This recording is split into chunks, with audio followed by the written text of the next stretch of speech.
This is Synchronicity. This is Synchronicity. This is Synchronicity. This is Synchronicity. This is Synchronicity. This is Synchronicity.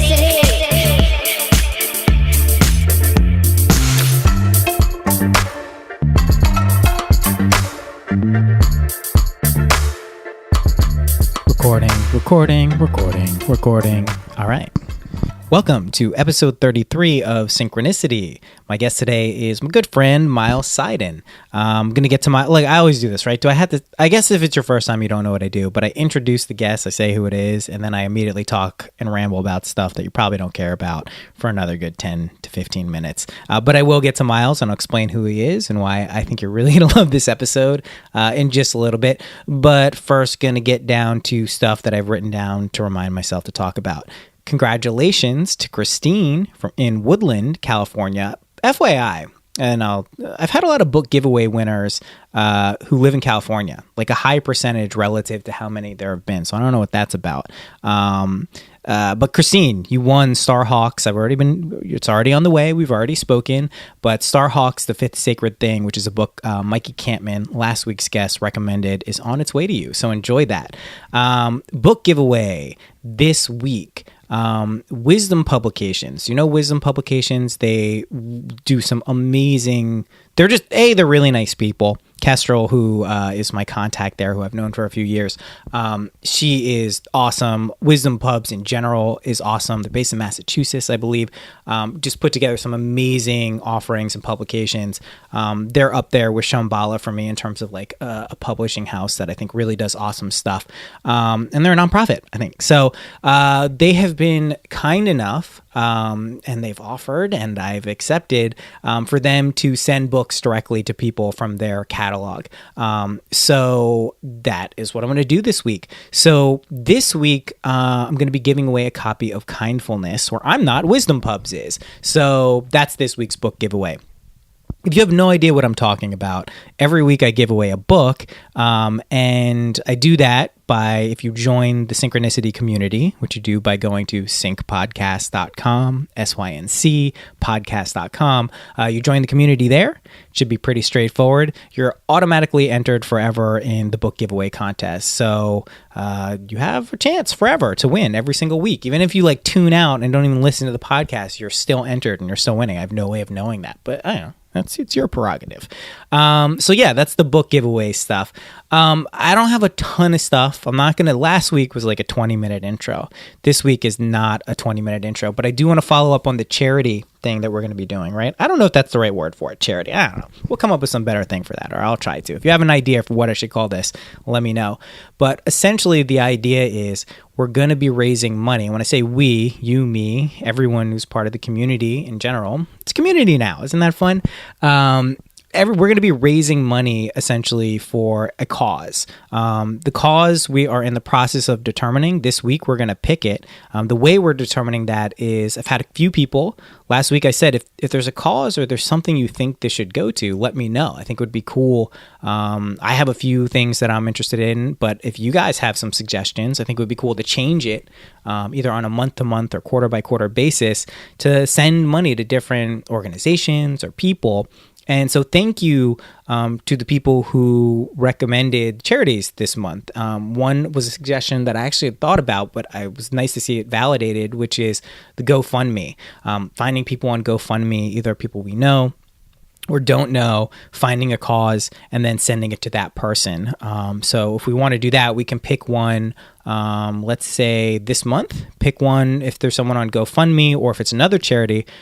Jen, I hope your name is Jen. You'll forgive me if I'm getting this wrong, but she had visited Nepal. Was it Jenny? Jenny? It's one of those. Sorry, Jen or Jenny. But she had visited Nepal, and there was a fund there that basically went to orphan children who were orphaned during the occupation, and just a lot of bad shit happened in Nepal. It's called Serings Fund. TSERINGS Fund, and it's a woman who runs it and basically is supporting orphans in Nepal and surrounding areas. So that's pretty sweet. So that's on the list too. What I'd like to do is maybe get 3 to 5 and then we can do an informal poll. And if no one participates in the poll, because like who participates in polls all the time, right? Then I'll pick one. And we'll just do that. I think it'll be cool. I think this is something that could continue to grow. That's my hope and intention for it. I just think it would be really awesome if like any given month we could make a decent contribution to something that we all collectively want to do. Like what's it, if enough people gave $5, $10, not a huge investment on our part, but we know that we're giving to someone who it is going to have a big impact on their lives. So that's cool. Yeah, and I believe just to follow up on the Sarings Fund thing, they're setting up schools too, like a Montessori school and another one for 8 to 18-year-olds. So like it's a cool thing, and I think that's a pretty sweet thing. Okay, one other thing before I get to Miles is a new podcast launched this week, not on MindPod Network. I'm going to get to that later in the outro of this episode, but on Feral Audio. Dustin Marshall was my second guest on Synchronicity and one of my favorite guests, and we talked about some really serious shit. That's why it was one of my favorite episodes. He had talked about suicide, just a really deep hour plus. One of my favorite episodes, truthfully, just because of what we were talking about. But his podcast network is called Feral Audio. Awesome, amazing stuff. The hit percentage for amazing podcasts is like 100% there. Incredible. But they launched a new podcast this week, which I had the privilege of listening to, which is called Fear-Based Life by Mel Stevens. And she interviewed Steve Agee. Shit, I don't know how to say it. I think I'm going to go with Agee. And holy crap, this is an amazing podcast. They're talking about death. Steve's dad had died the year before. Mel was dealing with like a spiritual and crisis breakdown from her aunt dying. It's very awesome shit though. And what I love about it is they're able to hold this space that is very vulnerable, but very real. And just like, there's a whole lot of truth. I don't want it to sound sappy, but it really is an amazing show. There's one episode right now, but there's going to be more. I subscribed, I rated and reviewed. I highly recommend it. Not on MindPod Network. We're not competing. It's just something I think you guys would really enjoy. So yeah, check that out. It's called Fear-Based Life from Feral Audio, and Mel Stevens is the host. Okay, done with all that stuff. Miles. So Miles is one of my friends who I've known now for about 3 years.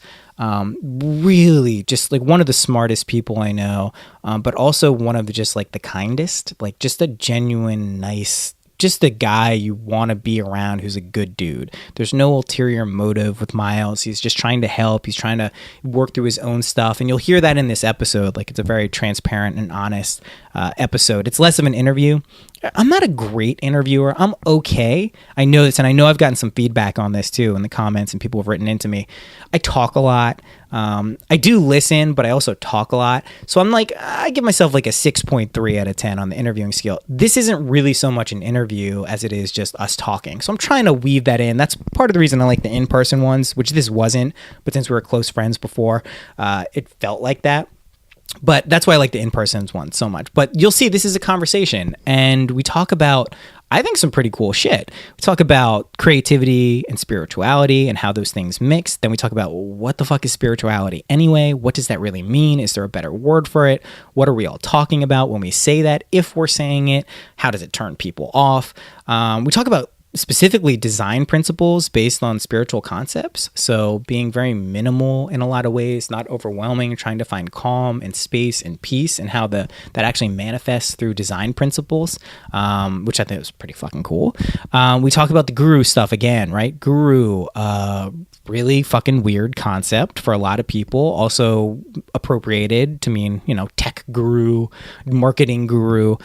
So we talk about that word a little bit. Pretty cool. Semantics, right? Semantics. And Miles took a trip to India last year, and he was there, I think, for 3 months, 6 months, a long time. Miles, I'm sorry, I forget. But he was there a really long time, and he would Skype me periodically, and I'd see, and he'd tell me stories, and it was just fucking nuts.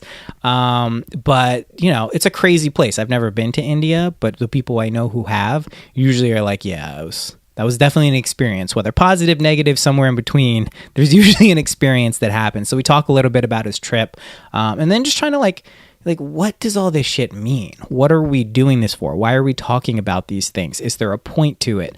If we try to pin down the meaning of what this is it elusive?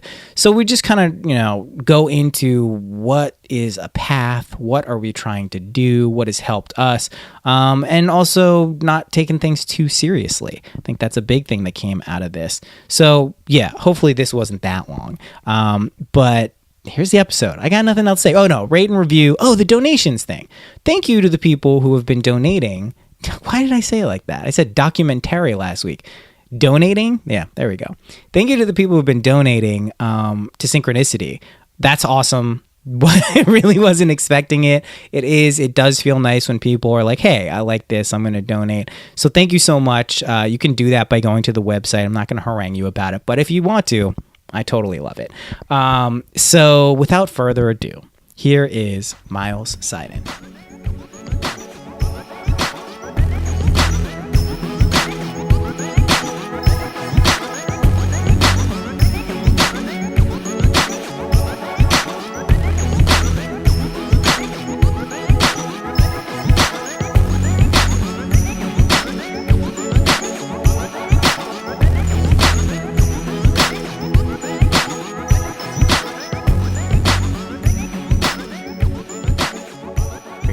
How you doing? Doing well, yeah. I just had a shower, so I thought I'd look sexy for this totally vocal performance here. Well, you never know. We could use the audio. I mean, the video for something else. It's funny because I had all of these videos that I now only record the audio, so the video doesn't even record. But okay. I used to record the videos just because that was the default. And I was like, I'll use these. And I'm like, I'm never going to use these. Like, they're literally like, I understand maybe why somebody would want to watch like Joe Rogan Experience in his nice studio or something like that. But like, right. Or like Harmontown, like a cool, sure. But like, come on, like really two people talking on Skype is not. It's like live from my closet. I mean, what's my background? I have to, FYI, when I record on Skype, I have to put a window in front of my face because otherwise I look at myself too much and get distracted. God, no. I know it's distracting. Like, I'm so pretty. It's really fucking, it's like narcissist, the equivalent of narcissist staring into the pond is me staring at the little window. That's true. It's true. No, because it's like, am I looking okay? But even if it's a podcast, like the screens are always distracting, whether in a sports bar or whatever. I generally would prefer not to see myself, not because I'm not happy with the way I look, but because I think I get fixated on myself when I see myself. I really I try not to look in mirrors very often, and Right. It's anyway. true because you're going to find something that disagrees with you, and more often than not, unless you're just constantly doing what you should be doing. But who does that? All right, well, let's just assume we've already started. So thank you, by the way, for coming on the show. Of course, I'm excited. It's a pleasure to be here. Yeah. So I wanted to talk about a lot of things with you, but you mentioned something yesterday that I thought was really cool, and it was a good place to start, which was the parallels between design and creativity and some of the quote unquote spiritual concepts. And also after that, I want to talk about like the word spiritual and what all that means too, and our kind of how we engage with that word. Sure. But I thought the kind of minimalist simplicity thing you were talking about was pretty cool. So I want to hear about that. Yeah. I mean, ever since the beginning of design in the Victorian era, when it was really huge, you can even see a movie like The Prestige and see how there's billboards all over the place. It's always been a mess of messages just screaming at people. And it's no different whether the technology changes as it has today or whether you're using just printing presses. So there's always just a bombardment of images around you. And Apple is one of the first ones to step out and say, hey, in order to suggest the messages in a different way, let's try being minimal. Let's try being quieter about how we express ourselves. And that's really started this whole new trend of quieter types of messaging. I mean, it still exists. There's still this maximalism that goes on, and there's still just the mass bombardment going on. But the messages that really get out there tend to be the ones that are doing it a little more subtly Yes. and are going off of that Apple model. Well, it's interesting too because I feel like if you study or have read about some of like the secret societies from like the mystery schools back into like where the Greeks were through kind of like all the way now through advertising even, the psychological impacts or kind of the extra impact of symbols and kind of those things, which are very minimal at its core. A symbol, I mean, that's pre-word. Always do seem to have like an incredibly powerful impact on consciousness. So it's interesting to see that kind of be developed not only through like the web technologies that exist, but really what you're talking about, like a whole branding thing, like Apple. Apple is known now as something that's clear, and sometimes it's not. Let's be clear. Like there's things on Apple that do not work well on my device. That it's like, what are you guys thinking? But the design and the feel of it, that is something that I feel like Steve Jobs in particular was very key in trying to hone in on. So it's interesting. Absolutely. Yeah, Yeah, and symbols have really been a long-term influence on our culture. I mean, design is everywhere. It's everything that's going on, whether it's, by some sort of divine source or whether it's, made by humans, which could really be the same thing. Sure. It's surrounding us. And it's even in our language. I mean, when you look at the Roman alphabet, those are all symbols that we've associated with certain meanings. Right. And they used to have different meanings. So Right. It's interesting how this constantly evolves and brings us something entirely new from a different origin. So what do you think is it a natural tendency to kind of overwhelm people or messaging, to make it so complex and complicated and bombarding it? Is that just a natural tendency? Is that something that's superimposed? Like, what do you think as someone who's focused on this stuff? What's your take on that? I think it's just easier. It's almost lazier to bombard people because it's really a lack of focus. I mean, I used to work at a big branding agency whose core message was simplicity. And the whole idea behind that is the same as this minimalistic type of resurgence, which is that you want to find the focus in order to express the message. It's really easy to shoot a bunch of stuff out without thinking consciously about what it is, but it's a lot harder to find focus and simplicity. Yeah, I mean, I think that's something that even in my day job that I find like that's the majority of my conversations with clients are about that is, and I personally have a natural tendency, like my creative output is typically very quick and very intense. Like, holy crap, how did I listen sometimes back to stuff that I've made like, 10 years ago. And I'm like, I made all of this stuff in like two days. Like, how is that possible? I can slave over something and not have it happen like that at all. So I'm someone who naturally tends to do that big creative, let's get everything out, let's do it good. But I'm always find myself advocating, especially in either design or web development projects or just strategy projects, to take a step back and focus on like, what is this serving? What's the real goal? What's the intention behind this? Do we need to get this out next week? Does it have to be on this time frame, or is it worthwhile figuring out the strategy that underline and underpins this? And I do find this is what you were talking about yesterday, is this also is really important when approaching with quote unquote spiritual things, because I mean, God, talk about being bombarded with different things. I mean, this podcast alone, I probably crossed on 10 to 15 to 20 different types of angles of spiritual practices, and okay, that's bringing me to the next point. Totally. What is spiritual? Because spiritual is one of these dirty words at this point, and I think it is because I'm spiritual, not religious. That's been a joke since the 80s, right? So like, it's at this point, it's probably sufficiently watered down that just the word would turn people off. And I also find, like, I put this podcast under the religion and spirituality subheading, and like I question it every day. And like on Google Play, I actually put it under entertainment. So it's something like I always ask myself, like, what am I talking about? Like, what does this actually mean? So I'm interested to hear, what is your take on the word and how do you kind of relate to it? I'm recalling Tim Ferriss's list of words that you shouldn't use, and one of them is spirituality.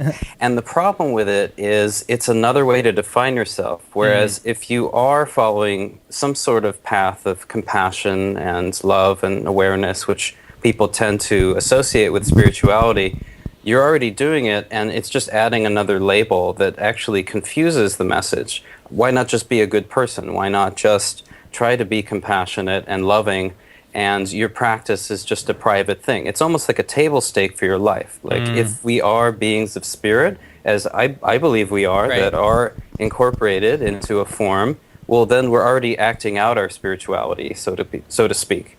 Right. So there's no need to have an additional label. That being said,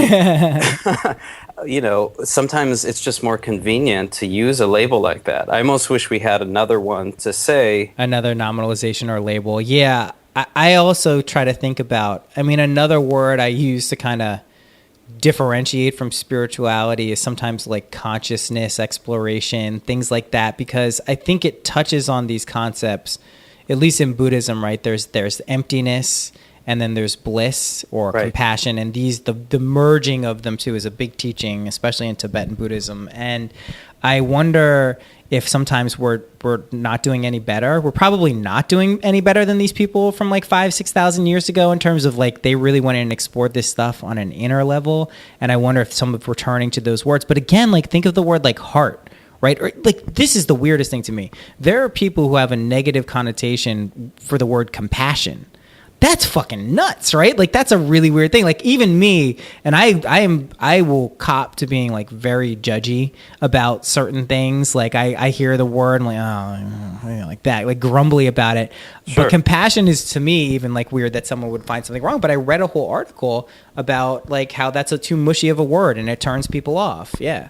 Well, a few years ago, I actually did this retreat at the Zen Center north of San Francisco, Green Gulch, cool. And they spoke of the brahmacharyas. So you had to sit daily with these practices. Some of it was study, some of it was meditation, and they speak of the brahmacharyas, which are these qualities that have an initial tone to them.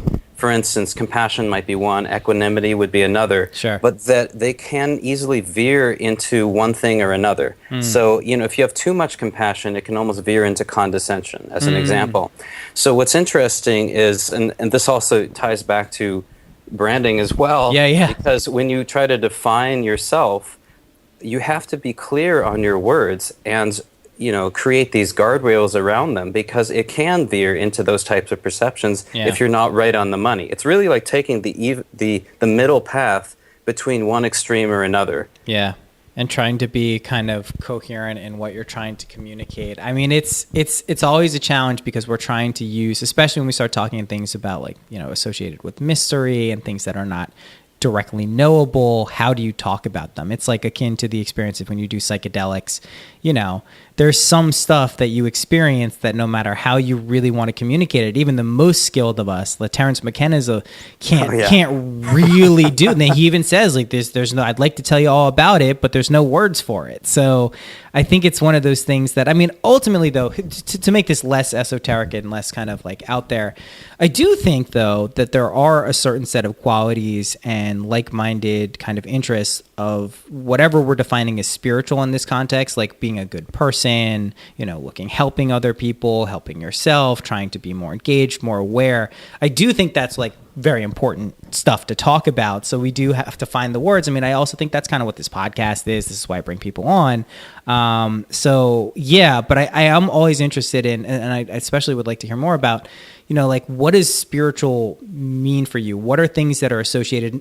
And when I say spiritual, not the shitty meaning of the word, but like the things that we know that we're talking about. So like, what do you include under that kind of crappy word umbrella? Well, it's interesting. It's a little bit of a fuzzy mess. Like, as you know, I spent 3 months in India at the beginning of the year. And, most of our Western types of spirituality are really adopted from the East. So adopted from Buddhism and adopted from Hinduism, which are technically, in our way of viewing it, religions, but shouldn't even exactly be religions. Right. Like Buddhism comes from an idea of one person sitting and discovering their own truth. Right. That's not a religion. It's really inner exploration.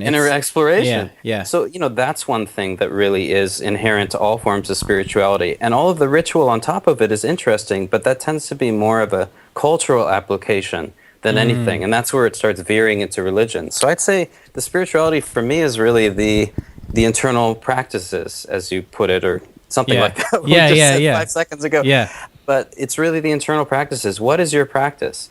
And how are you bettering yourself and constantly reevaluating yourself? Not that it has to be in your head that you're reevaluating yourself, but that noticing when you make an error in judgment or noticing when you hurt someone else and trying not to repeat those same things. I mean, I think that's the spirit learning. It's reaching out to the other forms of spirit that are out there, the other bodies, the other people, the environment, the animals. It's all interrelated, and that spirituality can only really come from everyone doing their own exploration. Right, which I think is important. And luckily, we have the benefit of a lot of different things out there, so you can gravitate towards what works for you, which is, truthfully, we're in the midst of this. And in this podcast, by the time it's out, it will have already happened. But MindPod Network is becoming its own distinct entity. And that, what you just mentioned, is like a key part of it. It's going to be really a spectrum of entry points and touch points for people, whatever their persuasion is,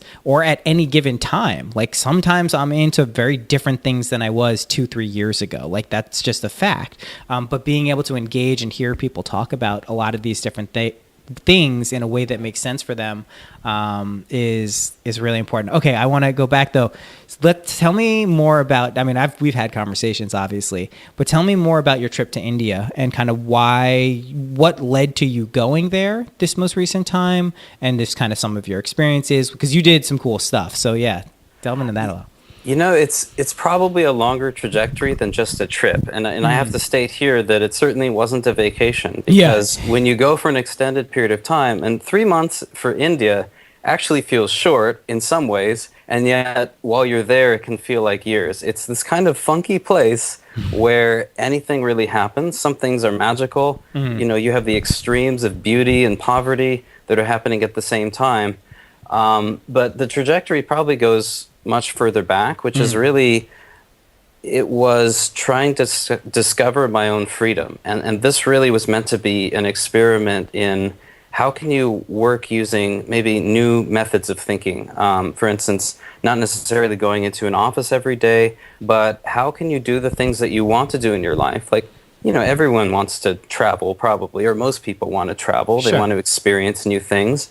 And, that was a big thing for me. I wanted to seek out other cultures because it always brings a new perspective to your own life. And then you're able to understand other people better, because we're all the same. I mean, we need the same things. We need water. We need air. We've just created these differences that make us war with each other. But, as the shadows keep appearing, we need to kind of go back and start to recognize the common humanity between us. So, on a larger philosophical level, that's why I went. And on a, more personal level, it really was this experiment of even the simple things of, can Wi-Fi work when you're way out in the boonies? And the answer is, yes, it can sometimes. I mean, there were also blackouts, and I, bought a dongle, for instance, and that can kind of help the situation. So always having a backup was good. But, all of these things were huge learnings. But yeah, I spent 3 months there and started in the south in this little mountain town called Tiruvannamalai. It's where Ramana Maharshi, when he became enlightened, lived, and as you know, and he never left that area. So you could go up to the mountain where he meditated in caves. You could go to the top of the mountain where people are living. Was it Arun Chala? Yes. Yes. Exactly. Yes. Right. So it's this holy Shiva mountain, and the top is black from pujas, where they're just lighting these fires all the time. And it's a constant hub of activity. Like, so cool. Every full moon, you walk around the entire mountain. I mean, which sounds big, but it actually just takes maybe 4 hours. Cool. It's not a huge, it's one of these freestanding mountains, like Mount Shasta, or Kilimanjaro. But I mean, absolutely amazing, very powerful place. It's one of these places on earth that draws you. I mean, I couldn't even imagine going there and not feeling something. That's, and that's the interesting thing to me, because even just in regular travels to places, and I don't know how many people totally, I figure if you're listening to this podcast, you're open to this stuff, but like there really is a palpable energy to almost every place you go. and that you interact with. And I love when you find a place that is just like buzzing with stuff. And it's not surprising that that place with Ramana Maharshi would be doing that. I know this could sound woo-woo to people, but like I know exactly what you're talking about. Like for me, the most recent place I went to that was Maui, or in Jamaica too. Like there are just places where they're just like resonant with like a totally cool type of energy that's objectively present. So yeah, that's cool. It's true. But for people who maybe don't understand this as much, it's kind of akin to when you see someone across the room, like the first time you saw your significant other, when you met them and you feel that energy, you know that you connected with them. Right. It's the same with the place. I don't see that as any different. And to be clear, I've long been a pretty analytical person, even for being a creative. I mean, I've been very much on that side of the brain. Part of the spirituality has been helping to move it more into an emotional kind of heart space. But, so I am a skeptic and I'm cynical about various things. So I feel like when I feel something, it's pretty significant. But that's why it's significant. I mean, that to me is...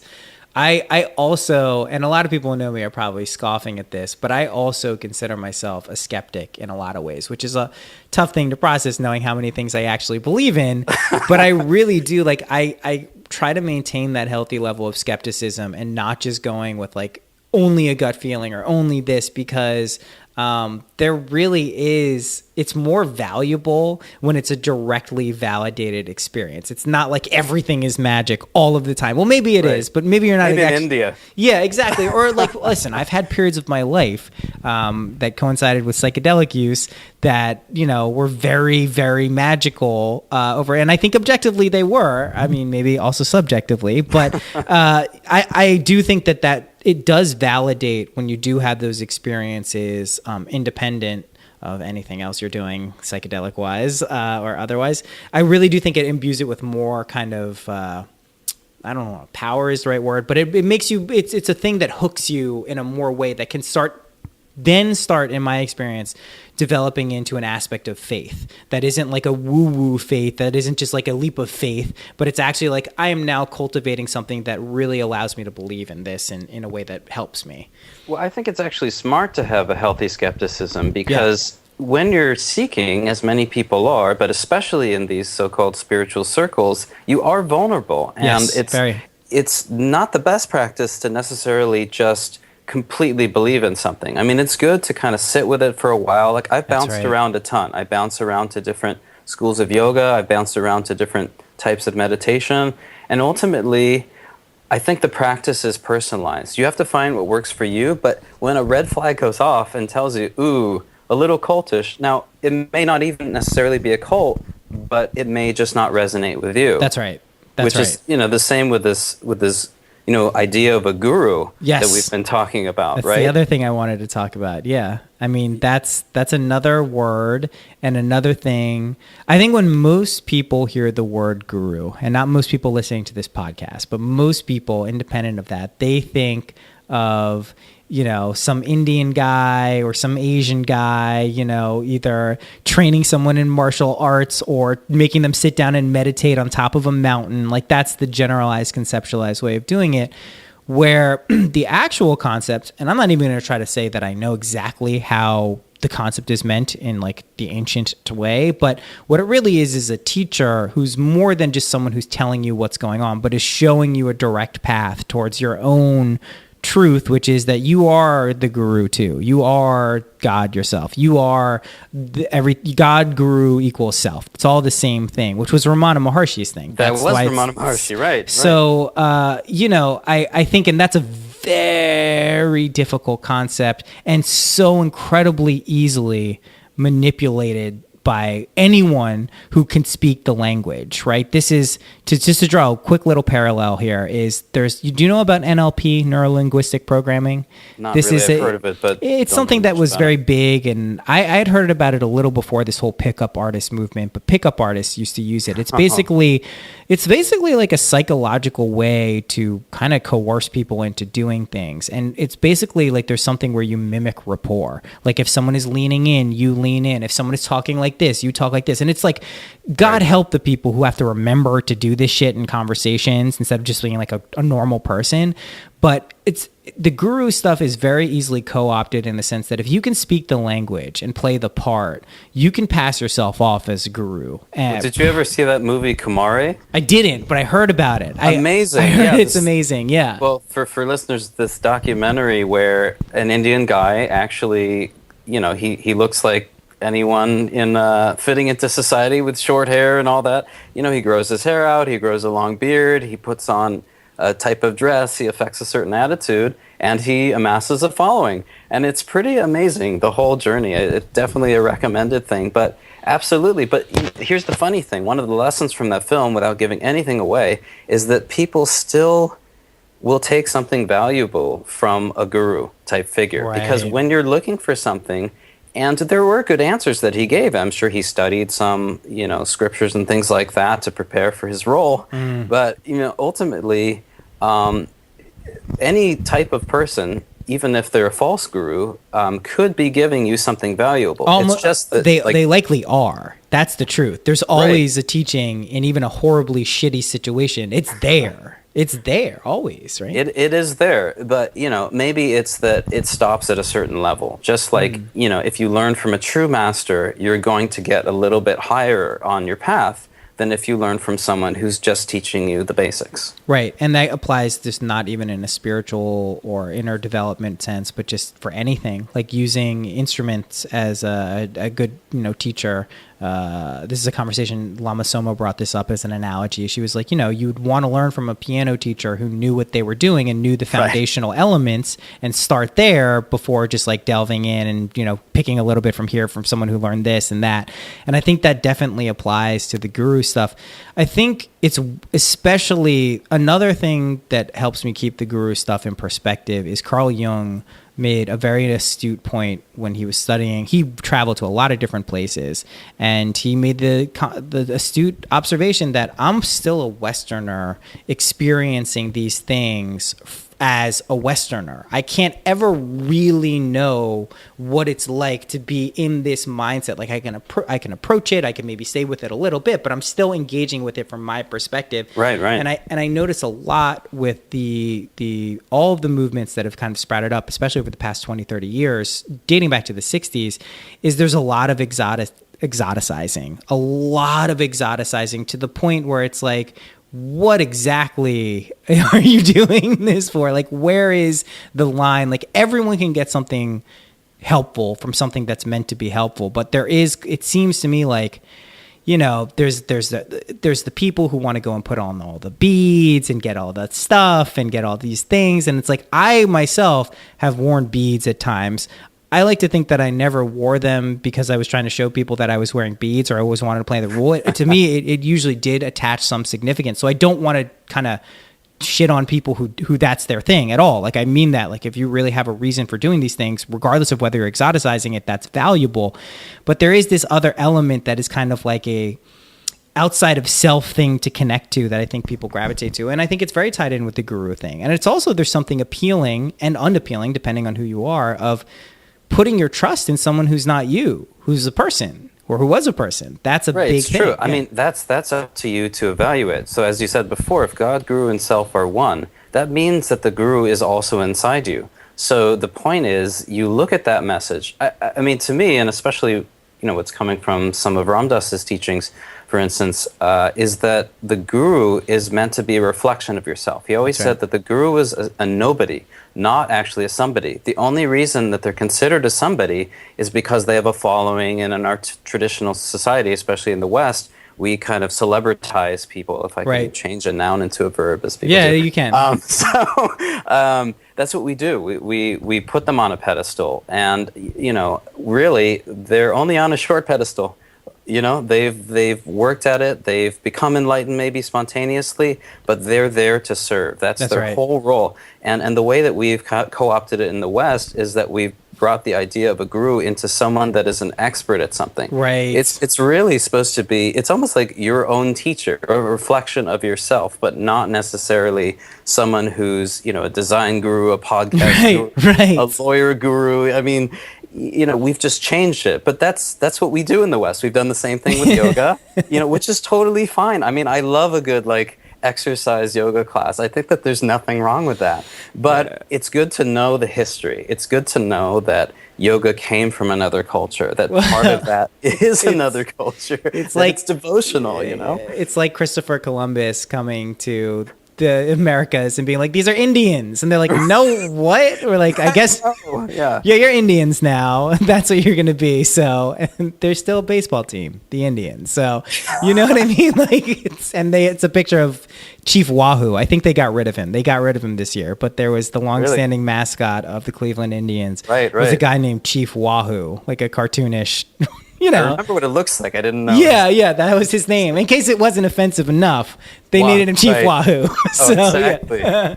No, I mean, I think that is really important. And this also, I mean, it's mixed in with the guru stuff in a lot of different, even in Buddhism, but this concept of lineage. And what I've been really gravitating towards, especially recently with Tibetan Buddhism, Vajrayana practice, is the concept of lineage isn't just like, hey, this guy's reincarnated and we recognize him as such and that's that. So there you go. That is a huge part of it. I do not mean to undercut that at all. It's very important, equally maybe the most important, but what they're actually doing is giving oral teachings that have been passed down for thousands of years in very specific practices. Yeah. And in addition, they're teaching it to 4 or 5 other people. It's not just this one, we're vesting in that. So even if let's say they made a mistake, which I don't think they do, but let's say they made a mistake and they identified someone as a reincarnated master, that person is still getting all those teachings. They're still going to get the benefits. So even if they're not, but I think what you're saying about how we've kind of co-opted the word guru and made it I've had people refer to me as a digital technology guru. I've had that happen, and it's and I'm not, but just showing you the degree of which the word has come to take on. And I think it's an interesting word because I barely understand the word, and I consider myself to have a guru who's a disembodied guru, but that's through direct experiences that at times I wish I could invalidate, at other times it makes total sense, but at this point I've accepted it and kind of meshed the idea of Neem Karoli Baba as a guru with the overall kind of mist or ether of what anyone's conception of God is. And it's an emanation of that, not him only and fuck all everyone else. He was the only one. In the same way that when he said something like Hanuman and Jesus Christ are the same, they're the same. That, I get that. That makes a lot of sense to me. Yeah. Well, and speaking of Hanuman, I remember that story where Hanuman and Ram are having a conversation, and Ram says to Hanuman, that you are a part of me. It's just that sometimes you forget that. Right. Sometimes you forget, and that's when you're separate, and that's when you serve me. So I view the guru thing as when the guru is not yourself, when you don't actually remember your own power, it's good to call upon someone else, because as human beings, we tend to be social creatures. That's right. And we tend to call on someone else to help us and ask for advice. It's very hard to see your own situation clearly sometimes, and you kind of need a mirror to do that to you. And if they have to bop you on the head and give you Shaktipat or whatever it is that gets you aligned with yourself, then that's what it takes. Sometimes it takes suffering, sometimes it takes pain to get you back on the right path. But that's right. It's always reaching outside of yourself to find that guru, and that's not a bad thing either. That's typical. I do it all the time. I'm not even saying that. I'm just saying that when I'm not feeling quite right in myself, or maybe a major event happens and I need to reassess, it's always good to look outside. But ultimately, you're going to keep the most even when you're able to go through the practice that makes sense for you. And, all of these outside events don't affect you as much. Yeah. And I think the added benefit when you check in with yourself is you can start to develop the confidence that maybe you do have some of the answers to the questions that you're asking regularly. And that can be validated when you maybe start getting things right over and over again. That I did listen to what I was really saying. The little voice in people's head, that little conscience voice. I always use this as an example because my conscience, I was never an evil, nasty. I mean, I was probably a nasty little shit when I was a kid times, but there's a clear delineation. Before I did LSD when I was 15, I describe it as having my head squarely up my ass. I didn't recognize that anything I did affected anyone else. I was really only looking out for me. I didn't even know there was another way to be. Like, I was like, this is obviously how everyone does it. I wasn't even thinking about it. And then when I did a psychedelic for the first time, I was like, oh, fuck. Like, all right, now I see this is not how it is, which is I think an important thing, because if you're already able to kind of see it from that perspective, you maybe don't have to do, because I always talk about psychedelics on the show, and I think there's a ton of validity to them, and I think depending on your intention, but I also think, like, I didn't touch a psychedelic for a period of over 10 years, from my mid-20s, or from my early 20s to my early 30s, and it was fine. It was totally great. Didn't need it, and I don't really do them that much anymore, but when I do, and I tried to do this when I was younger too, I always had an intention. So I don't want people to feel like, who are listening, who maybe don't have access, or like maybe they're like, man, I don't really approve of it. I don't advocate for everyone doing it. I'm not saying put it in the water supply, go and find it out. I just know for the things that it's helped me with, various substances, I can only say that they've helped me. And it's not totally necessary all the time. Yeah. And I'm the same way. I mean, it helped me in the sense that I was pretty rigid. My conditioning was to do things this way. I was a good student and all that stuff, and I maintained that even after trying them for the first time, but it really helped me to expand. And it's funny because it was done less consciously. It was kind of out of curiosity. I mean, now I really see the value in respecting the plants, respecting the fungi, whatever it tends to be that you do. But, back then it was just for the sake of exploration. But then what I saw is that it really does help to expand consciousness. Yeah. It's true. It does. It's not recommended for everyone because some people aren't ready for it. Some people don't even need it. Some people really get the message. Right. That's right. But as Timothy Leary said, when you get the message, hang up. I think it was Timothy Leary, right? Okay. I've said that. I've attributed that quote to many different people. I said it to someone. I said it was Ram Dass, and then someone told me it was Alan Watts. Oh, and that's funny. I don't know. Someone said it. It makes sense. So whoever said it, thank you for saying that. So, I view them as checkups. Sometimes you go back to psychedelics because you're at a place in your life where, A, it's not a stupid idea to do it, where you actually might, gain some benefit from doing it because you might be stuck. And maybe that's it. But stuck, but not mentally unstable, of course. But it really does bring about this connectivity idea. And going to India is another side of seeing that. You don't have to do psychedelics. You can travel just to see that, but not just tourist travel. Like, it's great to see the sights and things like that. But I mean, I saw some very hard things over there. It's very difficult to see some of what I saw over there. I mean, people are living in absolute poverty. I mean, there's Western poverty, which is also, I'm sure, not pleasant, but there is like abject poverty where I don't even know how they're living. I mean, sometimes you'll see like 7 different sugarcane stands on the side of the road in the middle of nowhere, and I'm wondering, how is anyone surviving off of this? They're selling the exact same product. I mean, it's really something else to behold. Anyway. Yeah, no, I absolutely hear you. I mean, that's something that struck me, and it wasn't abject poverty, but it was poverty in Jamaica. When you travel outside of the localized places, I spoke about this when I came back, and I think a lot of the poverty there is probably like it is in India, although India is a much bigger country, much bigger. Is the government is not really looking out for people's interests there, and especially what that can do to people who are liable and able to be taken advantage of. It can do some really fucked up shit. But yeah, I was struck by that too.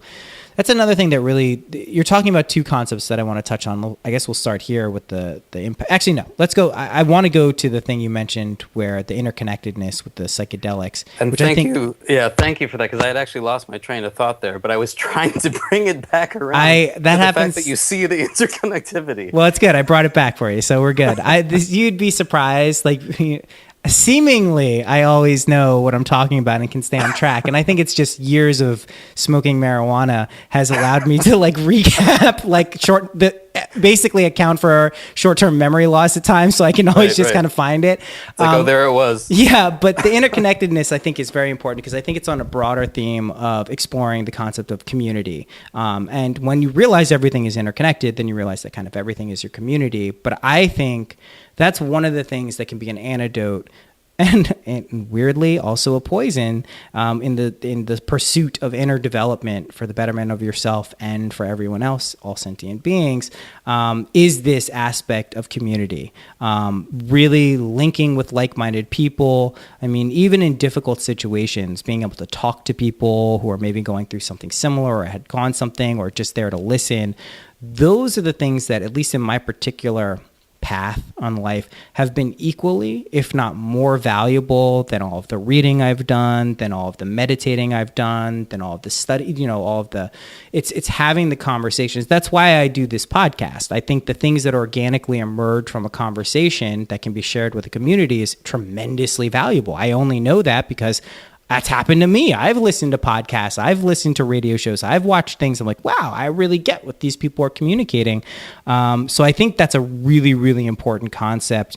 And I like the connection you're making between psychedelics because you do realize the interconnectedness. You realize if I fuck this person over or I'm being shitty to this person, well, not only is that not a good thing to do for that person, but I'm also kind of that person, and it's also going to come back to me. The law of karma dictates such. So, yeah. Well, it's kind of fascinating because even mushrooms themselves, for instance, I don't remember the name of the guy. I think he's done a TED Talk or something like that, but they're interconnected. It's actually one of the most known, neural networks out there in nature. It's the biggest. It's the biggest. Underground, there's these huge mile-long structures of interconnected fungi. Right. Yeah, it's so we're actually tapping into their own consciousness. So it's kind of fascinating when you do these things because just like anything else that you bring into your body, they possess certain chemicals. An apple has certain chemicals, just like a mushroom has certain chemicals. And when you put it into your body, you're tapping into whatever that history of that vegetable or, I know. meat, the meat and whatnot. I mean, I do too, but yeah, that's another topic. Yeah. Entirely. Well, this is the karmic seed that's planted throughout everything. I mean, I've spoken about this before too, but in the same way that, if the burger you just ate, if the cow was slaughtered in some horrible, scary end-of-life traumatic experience, you better believe that energy is carrying down through the disgruntled employee who put it together at a place where they're not getting paid enough, and that all does impact the energetic. We consume food now, and that's how we get our energy. I think that carries for marijuana. I think it carries for psychedelics. I think it carries for everything. Knowing that without letting it totally affect your every second of every single thing you do every day, I think there's a way to hold on to that being true and then use that to slowly guide decisions. And then also, since we're talking about a lot of inner development and trying to make progress, whatever that means, I think also the aspect of having patience with yourself and being forgiving of yourself. Trust me, I was a vegan for 2.5 years. I am not a vegan now. I know exactly why I became vegan. I haven't forgotten any of those reasons. So I violate some deep ethical standard on some level that I do, but I also don't totally kill myself over it, especially if I'm not capable or able to make the change now. I incrementally try to do it, which is, I think, very important. You should always be striving for some level and perfection that you want to be or whatever you're trying to do, but don't kill yourself about those things. So, right, and it doesn't even work for everyone. I mean, that's right. For some people that have autoimmune conditions, for instance, you have to eat things like liver because you need the nutrients that are in those specific things. So, I think it comes back to judgment as well, that you shouldn't judge yourself for that. You shouldn't judge others, but if you do something that doesn't feel authentic to you, like if you didn't feel like eating a burger and you just do it unconsciously, then recognize that. And then you start to put that back into your behavioral pattern. And maybe the next time you recall that and you say, well, it didn't feel good last time and I want to continue feeling good, so I'm not going to eat the burger this time. It's what you're talking about is, I think, an incredibly important thing. There's a difference between using the ability to discern stuff and then using that ability to judge things. And the more you can err on the side of being discerning and not attaching a judgment to a decision. And this goes for, you know, the stigma associated with vegans. And I was absolutely one of these person who they're very preachy. They're going to be this, that. That's just an error on their part of not recognizing that they're attaching too much judgment for someone who hasn't maybe figured out or doing the things that they're doing. And I think the more, what's crazy is when you approach it from that level. Just to be clear, like with the vegan stuff, there's amazing vegan food. Some of the best desserts I've ever had, period, have been vegan. So it's not like this shit has to be gross. But when you just approach it from like, let's make this stuff awesome for people. And this applies to everything, not just vegan food, everything, spirituality, design, branding, strategies. Yeah. When you're just approaching it as like, let's show people awesome stuff. Here's some stuff that has really been beneficial for me. Maybe you would like it. If it's given in that spirit, I've been seeing more and more things take off when people come from that place. And that to me is incredibly important. So, I mean, as you know, anytime you do anything, you know, whether it's a creative project or just something in your life, there's going to be someone who's unhappy with that decision. Usually, I would hate being the president. I mean, can you imagine? Well, no matter what you do, you know, you're maybe getting death threats. There's a lot of vitriol that goes into things that are just decisions that we as a normal, you know, run-of-the-mill kind of person don't really have to encounter. I mean, I would not want to have to send people off to war, and that's part of the job description. Right, but what do you think? I mean, to me, I really believe this. I truthfully believe this. Anyone who would want to be president is like definitely has some huge psychological problem. Like there's anyone, like truthfully, I mean that. Like there is no matter how altruistic and well-intentioned you are, you know how fucked up of a job it is. You know how the fucked up shit you need to do. Like to me, like let's just look at the current candidates, right? Like Hillary Clinton, I think she wants to be president because she is fixated on this idea of legacy and going down in the annals of history as the first female president, as the first husband and wife president. They're already stupidly rich. They're already stupidly powerful. The only game left to play on that certain level, that chakra level, is, you know, power, a legacy, ultimate being going down in the annals. So that freaks me out about Hillary. And then Trump, I mean, we don't need a whole psychoanalysis. He's fucking crazy. He's egotistical. He's childish. He's fulfilling obviously some problem that has gone, and he's not engaging with reality. But like Bernie Sanders, even like I love Bernie Sanders. I voted for him in the primary here in Maryland. I hope he continues to do well. I encourage him to keep pushing people to talk about the things he's talking about. But even then, like there's got to be something wrong with him that he wants to be president, right? I mean, well, you know, I would say if anything, it's masochism, but in service of wanting that power, because you have to take that good with the bad. I mean, I don't know if it's all psychological issues, but there's definitely some drive to be in the top position. You know, some people are maybe driven to be the alpha, and I mean, it's definitely a power thing for anyone, because I mean, imagine what you can wield. But I would also think of those other things, like what I was mentioning before. Those decisions that are so hard that you're never going to get on a daily basis. There is no right, you know? Yeah, it's a daily basis. Yeah, you're going to send someone off to die. Like, how can that be a right decision? You know, it's not pretty. And I'm grateful to not have to do that. Yeah, I mean, that's what I'm saying. Like, it'd be one thing if, like, they randomly chose people to be president. You're like, damn, I got the short end of the stick. But aspiring to that specifically, and not to say, like, people shouldn't aspire to things like political office. I think on, like, a local or municipal level, you can really do some amazing things. I think it's just when you zoom it out, I don't know. I just always think I think it's the craziest thing to want to be that powerful. Like, well, you know, once someone finds out the top thing, it's kind of like what we were talking before. You don't want to just jump to that. I mean, I admire when someone is taking a route and, you know, they've gained some experience and then they're really doing it for the right reasons. Ultimately, that's it. I mean, it's having the best intention towards doing something. But you don't just jump to the end of the process. Like when people go up to Everest who've never climbed before, just because they want to say that they go up to Everest. Well, you know, the only way you're going to do that if you have no experience is if you pay for expensive Sherpas, if you do all of this stuff. So you're basically having other people do the work for you. Yeah. You know, so you really have to go through the steps. I do appreciate, you know, not the long and hard trodden path necessarily, but putting in your dues, because that's the only way to really build upon a foundation. Well, it's like anything in life. I mean, it's practice, it's building a foundation, it's going through trial and error. Like that's how it works. I mean, just in my life at least. All right, we're done. We're at the end here. We're gonna have you on again. Awesome. But Great. But I want to ask you the same question I asked all of my guests at the end is, could you give the listeners some practical tips or a tip that have helped you in your life? Oh, wow. There's many tips. Well, let me just take some lessons from India, because that's the most recent thing for me.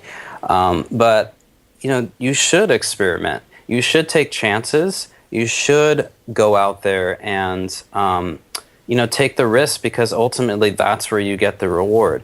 For me, I was in corporate for a long time, and it actually was a very good situation. It was very comfortable. I love the people. I'm still friends with them to this day.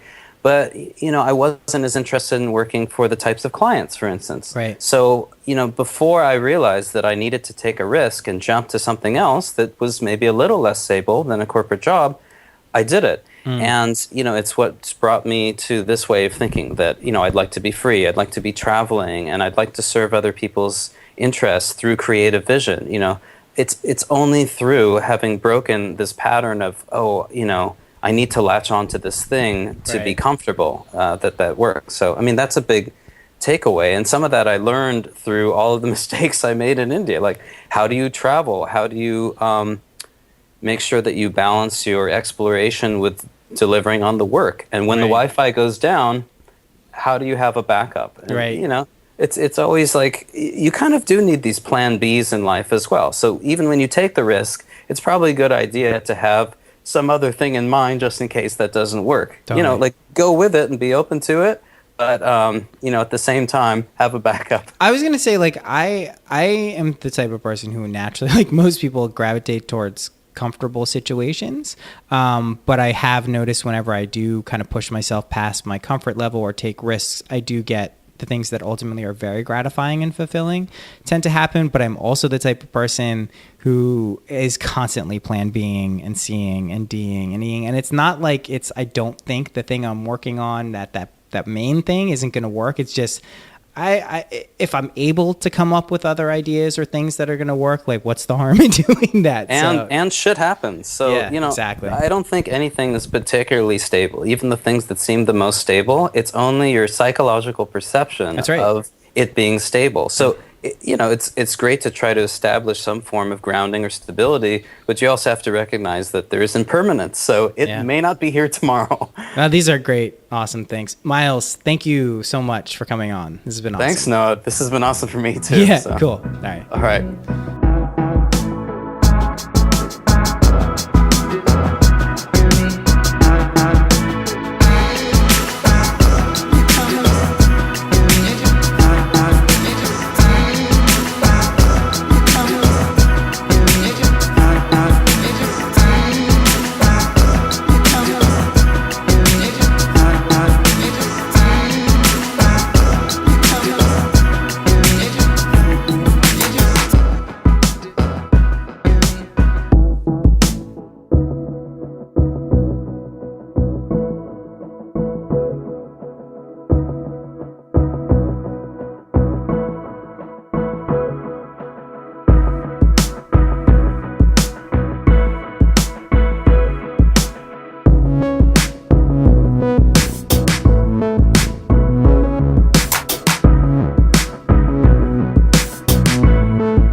Good episode. I enjoyed it. Also, I'm gonna let you know of I have a lot recorded. I prepared just in case the baby was taking up all my time.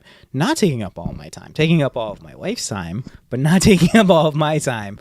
So I have some cool episodes to let you know. I got Tony Bernhard.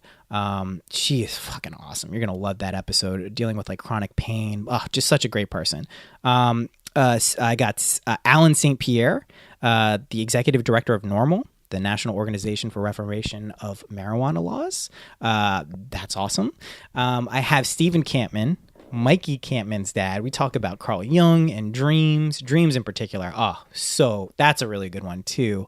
And who else did I just recently record? I know I'm spacing on someone. There's other people too. I have recorded other people too. As always. Oh wait, no. As always. Here's what I meant to say.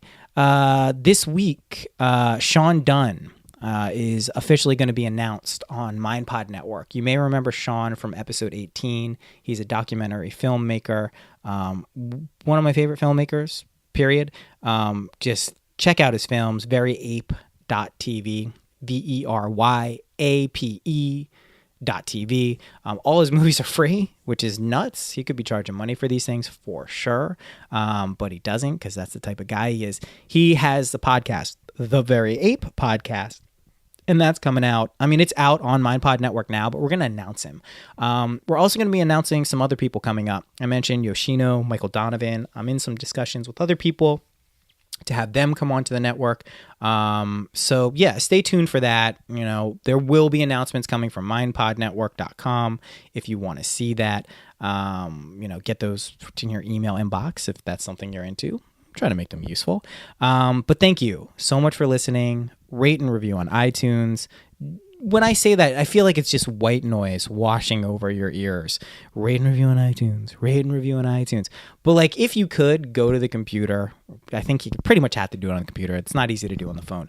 Go to the computer, go to iTunes. It's a horrible platform. I understand it. It's my least favorite thing I do is go to iTunes. It takes forever to load. I got a fast computer. It's crappy. You got to connect. You got to go in. You got to do that.